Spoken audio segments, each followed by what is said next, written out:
समाज में बड़ी तेजी से एक बुराई पनप रही है और वह बुराई बड़ी चिंता का विषय है। वह बुराई सामाजिक पतन की ओर जा रही है और वह बुराई यदि कोई है तो नशे की बुराई है। नशे का राक्षस अपने पांव फैलाते जा रहा है, अपने हाथ फैलाते जा रहा है और जिसकी गिरफ्त में बड़ी तेजी से युवा पीढ़ी आ रही है। ध्यान रखना, बड़े धड़ल्ले से शराब बिक रही है इस देश में। अफसोस होता है कि राजस्थान में जब सूखा पड़ता है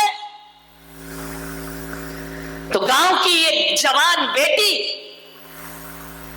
3 किलोमीटर दूर जाती है चिलचिलाती धूप में, तब मुश्किल से एक घड़ा पानी पीने का नसीब हुआ करता है। 3 किलोमीटर दूर जाएगी तब एक घड़ा पीने का पानी लेकर आएगी। दुर्भाग्य है इस देश का कि पीने का पानी यहां मुश्किल से मिलता है, लेकिन शराब गली गली चौराहे चौराहे गांव गांव में प्राप्त हो जाए। इससे बड़ा दुर्भाग्य क्या होगा कि शराब हर जगह उपलब्ध है, पानी उपलब्ध नहीं है। मान्यवर, मुझे समझ नहीं आती ये सरकार की दोहरी राजनीति। एक तरफ तो सरकार, एक तरफ तो इस देश में ऐसा कानून है कि यदि कोई शराब पीकर सड़क पर बहकता हो तो उसे थाने में बंद कर दिया जाए, जेल में बंद कर दिया जाता है। उसके लिए कानून है, उसके लिए सजा है। चेक रही आवाज, ध्यान रखिए, उसके लिए कानून बनाया गया है।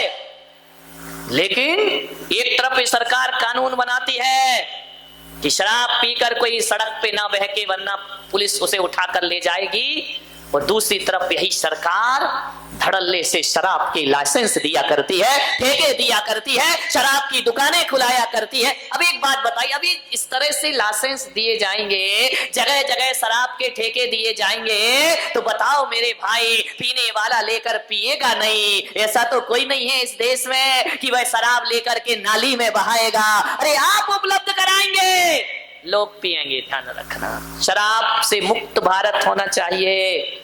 गुजरात में शराब पे पाबंदी है, ध्यान रखिए। मान्यवर, एक निवेदन है मेरा,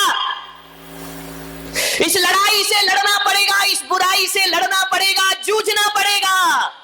यदि इस बुराई का अंत ना किया तो हमारी सभ्यता, संस्कृति और देश का अंत होने में फिर ज्यादा समय नहीं लगने वाला है। शराब से बचिए। शादी में, पिकनिक में, पार्टी में, विवाह में बिना हया और बिना शर्म के शराब परोसी जा रही है। ध्यान रखिए, मानिएगा। अरे महाजन कौम भी शराब में डूब रही है। एक अनपढ़ आदमी शराब पिए तो बात बनती है, एक गांव का आदमी शराब पिए तो बात समझ में आती है। एक पढ़ा लिखा आदमी विज्ञान के युग में, साइंस के युग में, 21वीं सदी में एक पढ़ा लिखा आदमी शराब पिया करता है। ध्यान रखना, एक बात याद रखना, जाएगा तो इशारे मत कर। यहां गिलासों में जो उबरे फिर न डूबे जिंदगानी में, गिलासों में जो डूबे फिर न उबरे जिंदगानी में, और हजारों बह गए इन बोतलों के बंद पानी में। ध्यान रखिए, आज जितने लोग नदी तालाब में, कुओं में डूबकर मरते नहीं है, जितने लोग नदी तालाब में डूबकर नहीं मर रहे, उससे ज्यादा लोग चुल्लू भर शराब में डूब करके मर रहे हैं, जिंदगी बर्बाद कर रहे हैं। अरे नदी में डूबा आदमी तो फिर भी मौत को प्राप्त हो जाता है, लेकिन शराब में डूबा आदमी तिल तिल करके मौत को प्राप्त होता है। ना तो वो जी पाता है और ना वो अच्छे से मर पाता है। घूंट घूंट में मौत है जिसके। ध्यान रखिए, जिंदगी बर्बाद, शरीर बर्बाद, विचार खराब, परिवार खराब, व्यवहार खराब। एक शराब ने सब परिवारों का जीवन उजाड़ दिया। एक बार मैं जेल गया प्रवचन करने, इतने ध्यान से सुन रहे हो कि महाराज क्या घोटाला कर दिया जो जेल चले गए। प्रवचन करने गया भैया, नहीं तो एक बार ऐसे ही हुआ, मैं जेल में प्रवचन करने गया, पत्रकार भी ऐसे हैं, उन्होंने हेडिंग डाल दी दूसरे दिन, मुनिश्री जेल में। सारे लोगों ने पढ़ा मुनिश्री जेल में। मैं कितने भी अच्छे प्रवचन करूं वो कोई नहीं पढ़ेगा। यदि जेल में लिखा है तो आदमी के तो कान खड़े हो जाते, महाराज जेल में क्या दिक्कत है भाई, जेल चले भी गए तो कौन सा बुरा किया। हमारे तो आचार्य मानतुंग जेल में गए थे, जहां भक्तामृत जैसा स्तोत्र की रचना हो जाया करती। ध्यान रखिए, जेल गया मैं, एक बार नहीं कई बार गया, तुम्हारे जैसे नहीं, इज्जत से गया प्रवचन करने के लिए। तिहाड़ जेल में मेरा प्रवचन हुआ दिल्ली के। प्रवचन के बाद मैंने क्या देखा कि एक कैदी एक पेड़ के नीचे बैठा आंसू बहा रहा है। मुझे देखते ही जोर जोर से रोने लगा, सिसकियां भर ली उसने। मैं उसके पास गया चल के, मैंने उसके कंधे पे हाथ रखा, मैंने कहा रोते क्यों हो? बोले महाराज आज आपने मेरे दिल को छू लिया है।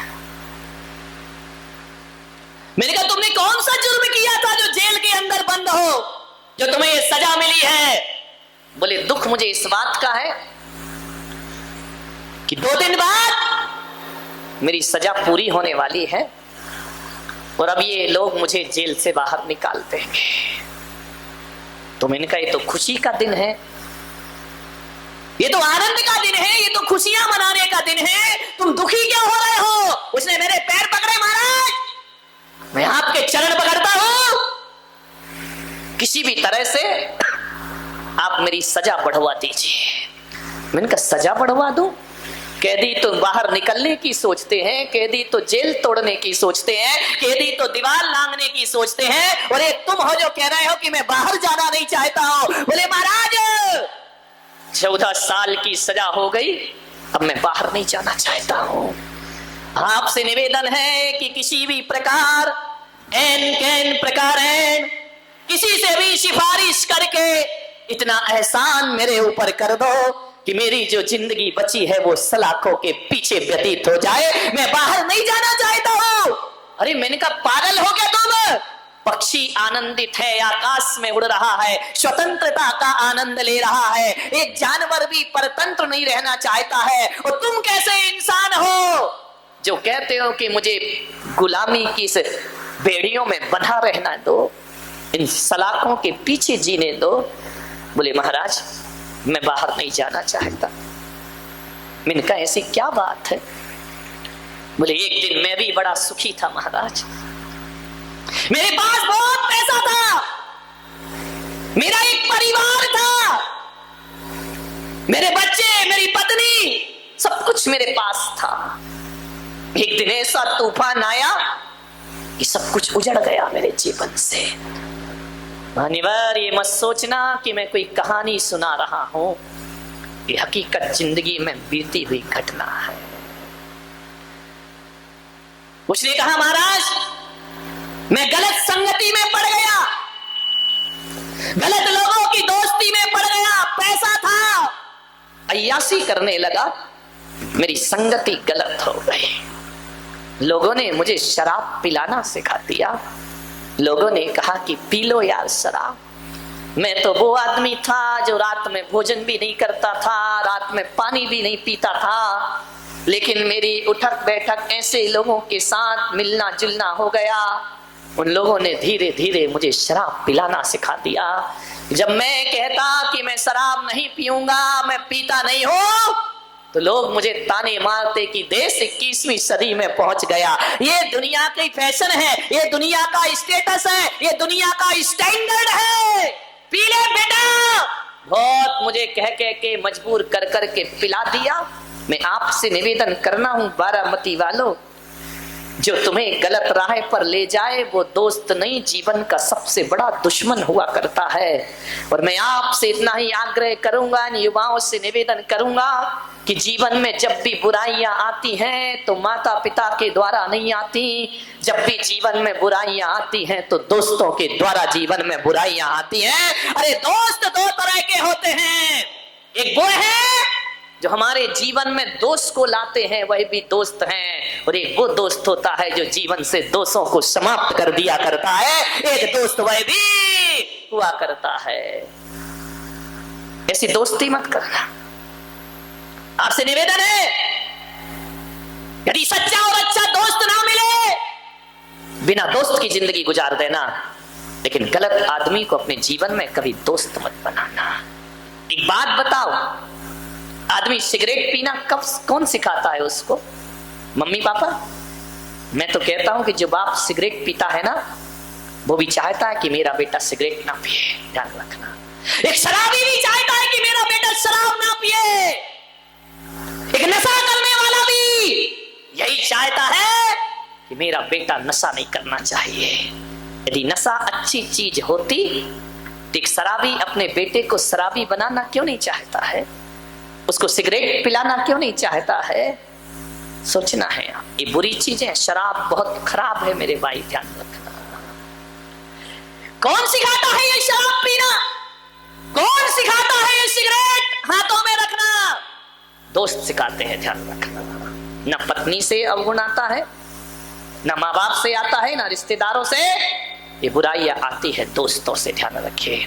मैं आपसे निवेदन करता हूं, ऐसी संगति से दूर रहिए, क्योंकि जैसी संगति होती है वैसी आदमी की मति हुआ करती है, और जैसे दोस्त होते हैं वैसे ही उसका जीवन हुआ करता है।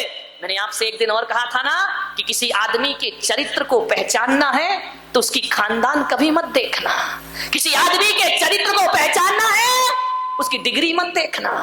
किसी आदमी के चरित्र का परिचय लेना है, उसके रिश्तेदार मत देखना, उसका मकान मत देखना, उसकी दुकान मत देखना।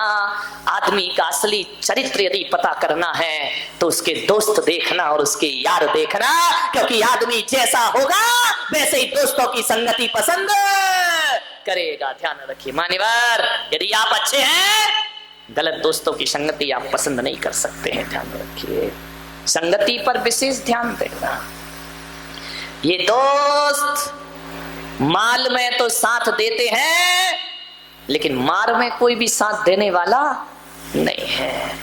उस आदमी से जो जेल का कैदी था, मैंने कहा देख, जब इन दोस्तों ने तुझे शराब पिलाई, जब तू गलत काम करता था, चार चार दोस्त तेरे आगे पीछे रहते थे, और जब तू पकड़ा गया तो आज सलाखों के भीतर अकेला आकर के बैठा हुआ है। कोई भी दोस्त तेरे साथ आने वाला नहीं। दोस्तों से सावधान, संगति से सावधान।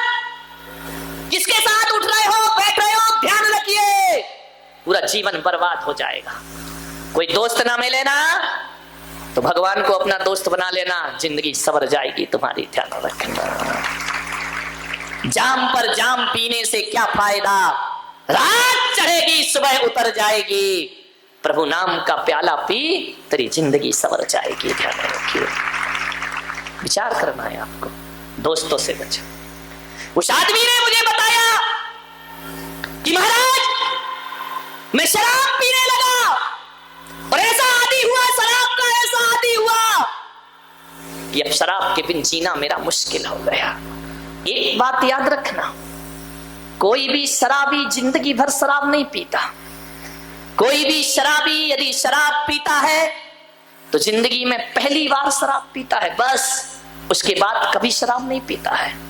बारामती वालों का मुझे नहीं मालूम कि रोज पीते हैं कि कभी कभी पीते हैं।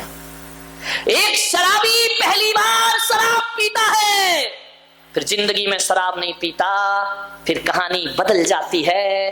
पहली बार में तो आदमी शराब पीता है, उसके बाद शराब आदमी को पीना प्रारंभ कर देती है। आदमी सोचता है कि मैं घूंट घूंट पीकर बोतल खाली कर रहा हूं, लेकिन शराब कहती है पागल, तू क्या मुझे खाली करेगा, मैं तेरी जिंदगी को खाली कर रही हूं, ध्यान रखना। शराब पीती है फिर आदमी को,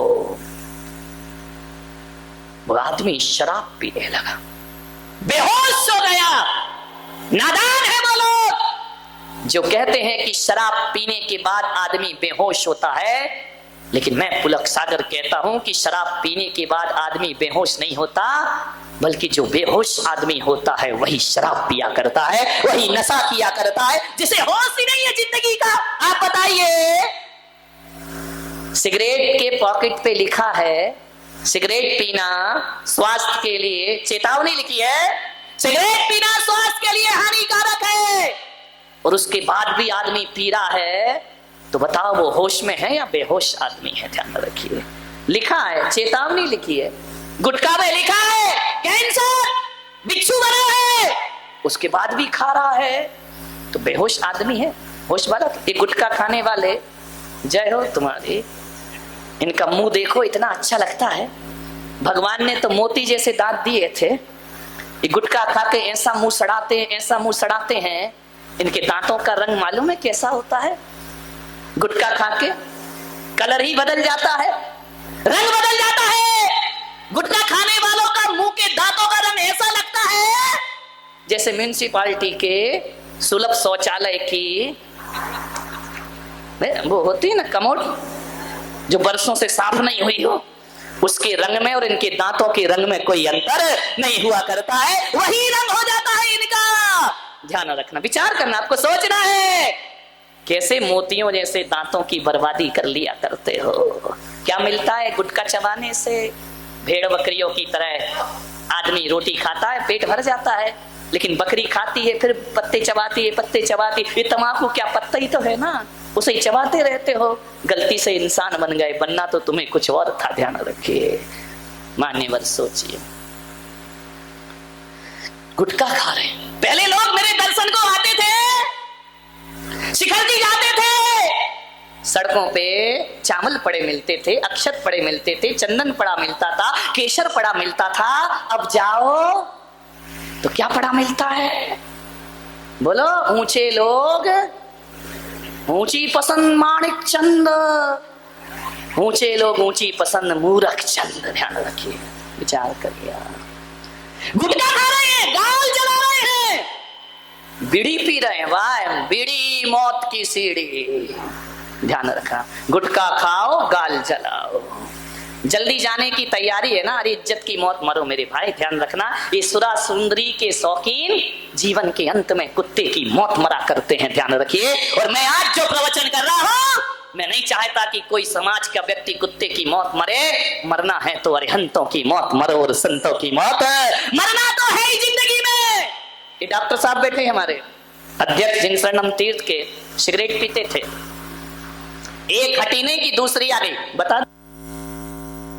एक हटी नहीं दूसरी आई, दूसरी हटी नहीं तीसरी आई, बिना सिगरेट के काम नहीं, अगरबत्ती का ठिकाना नहीं, यही अगरबत्ती चढ़ती थी। अब सिगरेट क्या है, बीड़ी क्या है? एक बात बताइए, सिगरेट में एक तरफ तो आग जलती रहती है, दूसरी तरफ फिल्टर लगा होता है ना। अब एक बात बताओ, उस सिगरेट को आदमी मुंह में लगाता है। मैंने कहा यार ये क्या जिंदगी है कि आदमी जलती हुई सिगरेट मुंह में लगाता है। मुंह में लगाने का मतलब है मुखाग्नि है। अब ये अवसर तो लड़के को दो, तुम काहे को अपने हाथ से अपनी जिंदगी को मुखाग्नि देते हो, काहे को अपनी जिंदगी को जला रहे हो, बर्बाद कर रहे हो। डॉक्टर साहब ने बताया, उनकी एक बेटी है पूना में, डॉक्टर है वो भी। उसने एक दिन डॉक्टर साहब से कहा, पापा मरना तो एक दिन सबको है, आज मरो या कल मरो, मरना तो है ही, लेकिन पापा मैं चाहती हूं, मृत्यु तो एक दिन आपकी भी होगी, लेकिन मैं चाहती हूं कि मेरे पापा ऐसे ना मरे कि पलंग पर तड़प तड़प के उन्हें मरना पड़े। मैं चाहती हूं कि इज्जत की मौत उनकी मौत होना चाहिए। पापा आज के बाद सिगरेट मत पीना। डॉक्टर साहब ने मुझे बताया, उस दिन से सिगरेट फेंक दी और आज तक जीवन में सिगरेट को हाथ नहीं लगाया जाता। मान्यवर सोचिए, कैसी जिंदगी को हम बर्बाद करते हैं अपनी।